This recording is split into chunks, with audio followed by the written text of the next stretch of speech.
just got done watching another incredible NBA playoff basketball game between the Denver Nuggets and the Minnesota Timberwolves. Tonight, the Denver Nuggets won 112-109 to advance to the second round of the playoffs. A game that was a nail-biter, came right down to the stretch. Anthony Edwards actually had a chance to tie it, send it into overtime with a deep three as time expired, and back rimmed it. There's so much to talk about in this game, so much to look at in this series, and kind of what we saw from the Denver Nuggets and what I see from them going forward. It does look like the Phoenix Suns are going to beat the Clippers tonight, and that will be the second round matchup here coming up in a few days.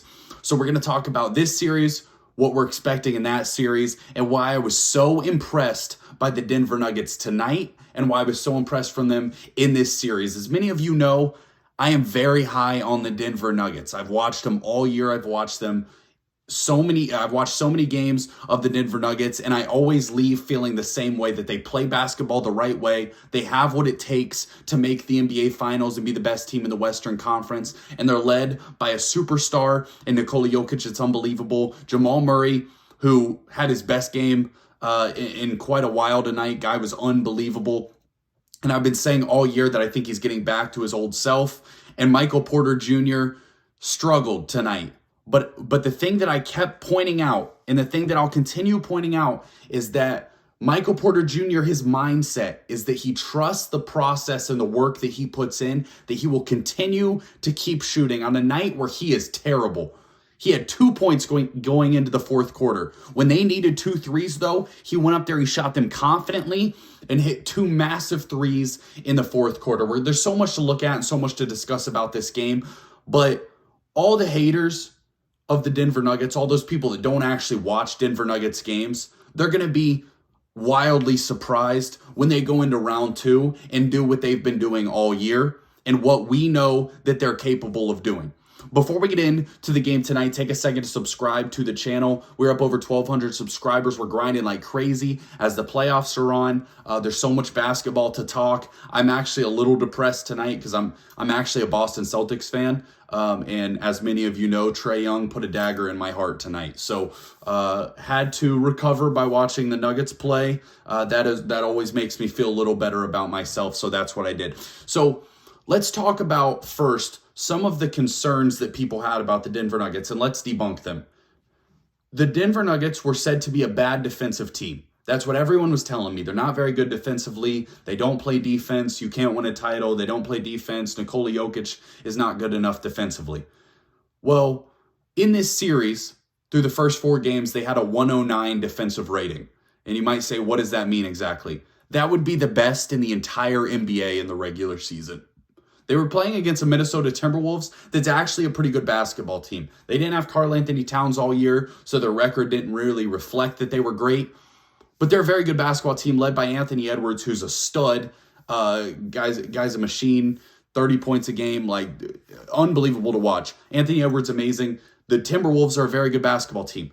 The Denver Nuggets had a 109 defensive rating through the first 4 games. Tonight's game hasn't calculated yet, but they did a good job defensively holding the Timberwolves to 109 again tonight. So the defensive rating is going to be right around there. So all in all, defensively, the Nuggets were unbelievable. And all year, what I kept pointing out and what I'll continue to point out is that when it mattered most in big moments, the Denver Nuggets were able to get stops. Playoff defense and playoff games are about being great situationally. You can have talent, you can be great in the first quarter, you can be great at moments. But the Warriors destroyed the Boston Celtics last year situationally and took their heart and took their soul, and that's what we saw in the NBA Finals last year. LeBron James, I know a lot of Denver Nuggets fans don't like LeBron, but he's really great situationally with thinking the game and making the right decision, and that's why he's seen so much playoff success over the years. And Nikola Jokic, there was a tweet that came out by a very well-known Twitter account that I'm not going to call out, but well-known Twitter account that was just ripping Nikola Jokic tonight with about 3 minutes left in this game. Nikola Jokic immediately after that tweet proceeded to score 7 consecutive points for the Denver Nuggets. And that guy then quickly deleted that tweet because I went to go comment on it. But the guy quickly deleted it. People don't understand the Denver Nuggets. And Nikola Jokic, let's say how it is, had his most inefficient basketball game you're ever going to see Nikola Jokic have. He tonight was 8 of 29 from the field, but he scored 7 massive points down the stretch. Actually, I think he had one more free throw after that point, but I think he had 8 points down the stretch, finished with 28 points, 17 rebounds, and 12 assists. What are you going to say about this guy? Defensively, the Nuggets were good. Nikola Jokic was unbelievable. Jamal Murray tonight finished the game with, and I apologize, I have to use my phone because my computer's down, which is pretty frustrating. But Jamal Murray tonight had 35 points. Like I said, Michael Porter Jr. struggled, but still had 10 rebounds. Aaron Gordon, 14 points, 6 rebounds. Bruce Brown off the bench, 14 points. They're able to go deep. They're able to have guys that can play well. Even Christian Brown, he didn't play a whole lot tonight, but he's good defensively off the bench. Jeff Green's a veteran. Bruce Brown, solid basketball player. They have guys like Zeke Naji, who was good all year. He hasn't really played in the playoffs. But when you're looking and you're projecting forward, this Denver Nuggets team checked every single box you wanted to see. And I wanted to see them play in some close basketball games, so I'm actually glad that this game was close. Last game was close. I think the game before that was even a little close. I am actually glad about that because the Denver Nuggets had to finish the regular season not really playing a lot of meaningful basketball because they were so far ahead in first place. They're getting back into the rhythm, getting back into executing in late game basketball was really important. So the Nuggets have a superstar in Nikola Jokic who's really good in clutch situations, who is just, he's unbelievable all game, but executes down the stretch. And there was this weird narrative going around that Nikola Jokic is not good in the playoffs or wasn't performing in the playoffs. I don't know what they're talking about. The stats don't back that up. The guy's been very good in the playoffs. He's a very good playoff performer. The Denver Nuggets were very good in the playoffs a couple years ago. When the last time this team was healthy, they made the Western Conference Finals, and Anthony Davis hit a game winner in one game, or else who knows what happens in that series. So the Denver Nuggets, you got to feel great about what you just saw, what you saw going up against a Minnesota Timberwolves team that has 3 max contract level players in Rudy Gobert, Karl Anthony Towns, and Anthony Edwards will certainly get a max contract when he's available. They have 3 max contract level players, Mike Conley, who's an all-star veteran guard, who's a very good player, and they went in there and they took their lunch money 4-1. 4-1, that's what happened. That's what we just got done watching. So looking forward, the Phoenix Suns present a whole different challenge than what the Minnesota Timberwolves did. Obviously, the way that they play basketball, it's going to be a lot more calculated. It's going to be a lot more mathematical.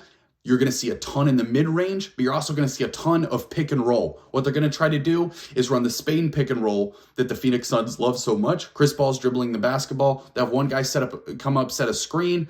So if Chris Paul's dribbling, DeAndre Ayton comes up, sets a screen. As he's driving on the roll there, you'll have Devin Booker come out, set a screen, and he'll pop out to the wing. So you have 3 guys involved in this Spain pick and roll.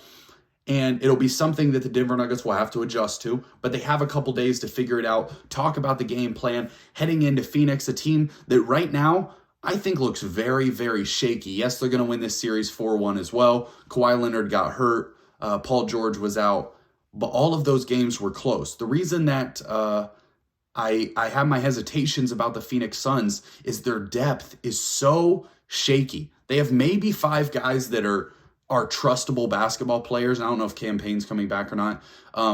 But they have 4 guys that are really good basketball players. Obviously, we know CP3, KD, Devin Booker, DeAndre Ayton. Then after that, you don't really know what you're getting on a consistent night-to-night basis from the rest of the Phoenix Suns. And you could even argue that Chris Paul last year, we saw really struggle at the later rounds of the playoffs as they start to pick it up. So there's no doubt in my mind that the Denver Nuggets are absolutely going to be a threat to beat the Phoenix Suns. I'm picking the Denver Nuggets in that series. I imagine it goes 7 games. I think it'll be a heck of a second round series. To me, this is the one that determines who's the best in the Western Conference. The other side over there, I don't know as much about. I'm not confident about any of the 4 teams on the other side of the bracket. Heading into that, feel very confident. Loved what I saw from the Denver Nuggets tonight. Love what I saw from Michael Porter Jr. hitting those big shots in the 4th quarter. Yes, you're going to look at his stat line and think he didn't play great. Yes, he did. He made big shots down the stretch. Defensively was great. And him, Aaron Gordon, Christian Brown, Jeff Green, going to be so important in the next round defensively, being able to guard those wings of the Phoenix Suns, Devin Booker, Kevin Durant. Those are the guys that are going to really matter. Nikola Jokic, unbelievable in this series. Jamal Murray, back to his old self. I am fully confident in Jamal Murray and what he'll bring to the table in the next round of the playoffs. Aaron Gordon, we know what he represents. All in all, pumped about the Nuggets win. Great performance, clutch win, and we're on to round 2, baby. Don't forget to subscribe. Sabro Gal.